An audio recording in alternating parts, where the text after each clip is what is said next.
Have you ever looked at financial terms like debt to income ratio and just felt overwhelmed? Like it's just another confusing number standing in the way of your goals, whether that is buying a home or getting a loan or simply feeling financially free? Well, take a deep breath because in this episode we are going to break it all the way down.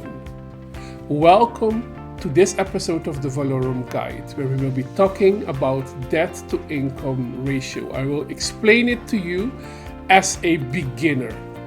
This is going to be a simple, practical, and more importantly, empowering episode because this one number can actually change your life. It is a gatekeeper to many things you want in your life.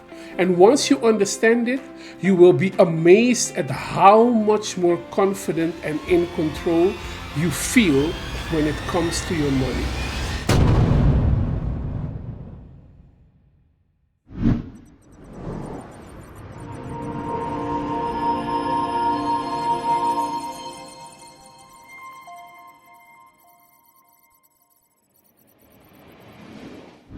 Hey friend, I'm really glad you are here. Because here is the truth. This isn't just about finances. This is about leadership, your personal leadership over your financial life. This is about learning to understand and manage your debt to income ratio, because that is one of the most powerful moves you can make. So let's walk through this together. Let me paint a picture. I want you to imagine someone. We'll call her Jane. Jane has been dreaming about buying her first home. She worked hard, saved money, and found a house she loves. But when she applied for a mortgage, she got denied. The reason? Her debt to income ratio was too high. At first, she was crushed. She didn't even know what that meant. But instead of giving up, Jane decided to learn. She looked up what DTI, debt to income ratio, meant, how to calculate it, and what a good ratio looked like. Then she made a plan. She paid off 2 small credit cards. She picked up some freelance work on the side.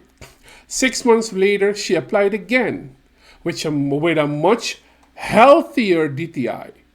And in this time, she got approved. That's what understanding this number can do for you. It moves you from confusing to clarity and from stuck to moving forward. So let's start right there with the basics. Step number 1, what is DTI and what makes it so important? Debt to income ratio, or DTI, is a simple formula that shows how much of your monthly income is going towards debt payments.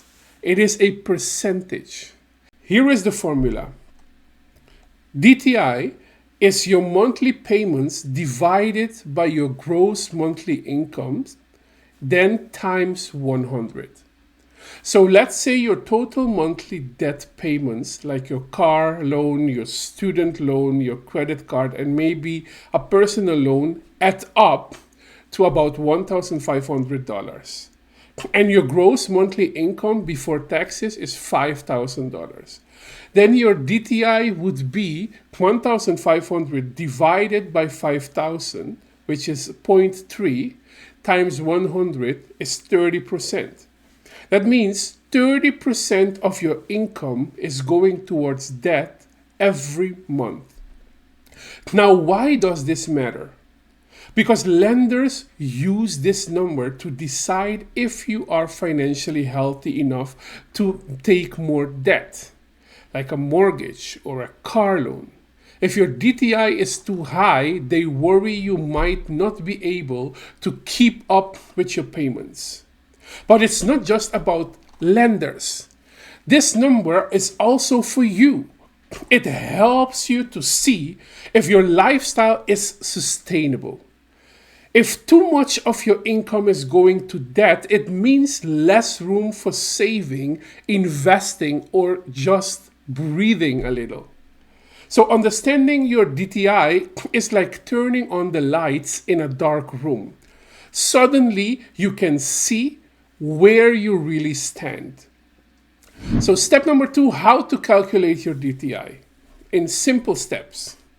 Let's make this real for you. Grab a piece of paper or open up your notes app and do this with me. First, list all your monthly debt payments. That includes minimum credit card payments, student loans, car loans, personal loans, mortgage or rent if you're applying for another loan. Depends, of course, on your context. Don't include things like groceries, utilities, subscriptions, or gas. Those are considered expenses, not debt. So let's say it looks like this. Your car loan is $400. Your credit card payment is $150 a month. Your student loan is $300 a month. And you have a personal loan which is $250 a month. That's in total $1,100 per month in debt payment. Now write down your gross monthly income, what you earn before taxes. Maybe it's $4,500.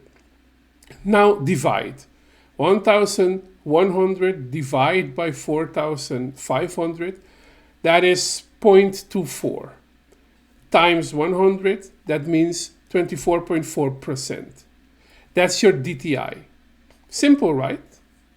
Now, doing this regularly, monthly or quarterly, gives you insight into whether you are heading into a financially healthy direction or if you need to adjust. Step number 3, understanding now good and bad DTI. Now, you have calculated your DTI. Let's talk about what the number means. Here is a general breakdown. 20% or lower is excellent DTI. You have a strong financial flexibility. Between 20 to 35, you are good. You are in a manageable zone, but you have to keep an eye on it.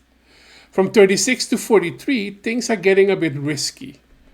Most mortgage lenders consider 43 the max acceptable ratio. Over 43%, potential red flag. You may struggle to get approved for a new credit. But remember, this isn't about shame. It's about awareness. You can't change what you don't see. Like Dave Ramsey said, you must gain control over your money or the lack of it will forever control you. Knowing your DTI helps you take control. It's not a label. It's just a snapshot of where you are today. And you can change it at any time. Now, let me give you quick ways to improve your DTI. So let's get practical. Because if your DTI isn't where you want it to be, don't panic. There are real steps you can take to improve it. Here are 4 things you can do starting today. Number 1, pay down debt strategically. Focus on high interest debt first. Make sure those high interest debt that you can pay them off as soon as possible. Things like credit card. Even small extra payments every month can make a big difference in this. Use methods like the snowball effect or the avalanche approach to stay consistent. Number 2, increase your income. Side gigs, freelance work, part-time jobs, or even a few $100 extra a month can lower your DTI. Because remember, if your income goes up and your debt stays the same, your ratio improves. Number 3, avoid taking on new debt. It sounds simple, but it's important. If you are working on lowering your DTI, now is not the time to open a new credit card or finance a new car. Focus on reducing, not adding. Number 4, consolidate debt.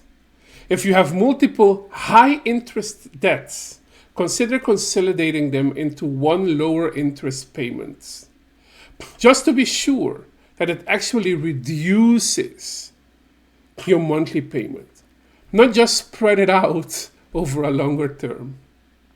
And most importantly, stay consistent. Like John Maxwell once said, small disciplines repeated with consistency every day lead to great achievements gained slowly over time. Improving your DTI isn't about quick fixes. It's about building habits, and you can absolutely do this. Before we go further, if you're finding this helpful, take a second to subscribe to the Vallorum channel and let me know in the comments what has been your biggest aha moment so far. Or what financial goals are you working towards right now? I'd love to hear from you. All right, let's keep going. You see, learning about your DTI is more than just preparing or prepping for a loan. It's about practicing personal leadership. It's about saying, I am going to be the kind of person who understands my money, takes control of it, and makes decisions from a place of clarity. When you lead your finances well, it impacts every other part of your life. Your stress goes down. Your confidence goes up. You stop avoiding the numbers and start using them as a tool.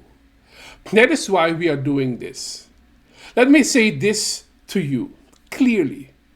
You are capable of leading yourself financially. No matter your past, no matter your current balance, no matter what you were or weren't taught, this is your moment to take the wheel.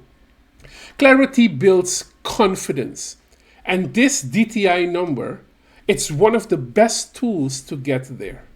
So let's quickly recap what we covered so far. What DTI is, it is the percentage of your income that goes to debt payments. How to calculate it? Total debt payments plus gross income times 100. What your number means? Lower is better. And under 26 or under 36 is ideal. How to improve it? Pay down debt, increase income, avoid new credit, and consider consolidation if it helps. And remember, this is not about perfection, it's about progress. You are not trying to impress a bank, you are learning how to steward your money on purpose. In the next video, we are going to dive into something that builds right on this: debt consolidation, your path to financial freedom. If you have got multiple debts and feel like you are drowning in due to dates, due to due dates and interest rates, you don't want to, you don't know how to pay your things off, you don't want to miss that video. It will be coming next week. I'll walk you through exactly how consolidation works, the pros and the cons, and how to decide if it's right for you.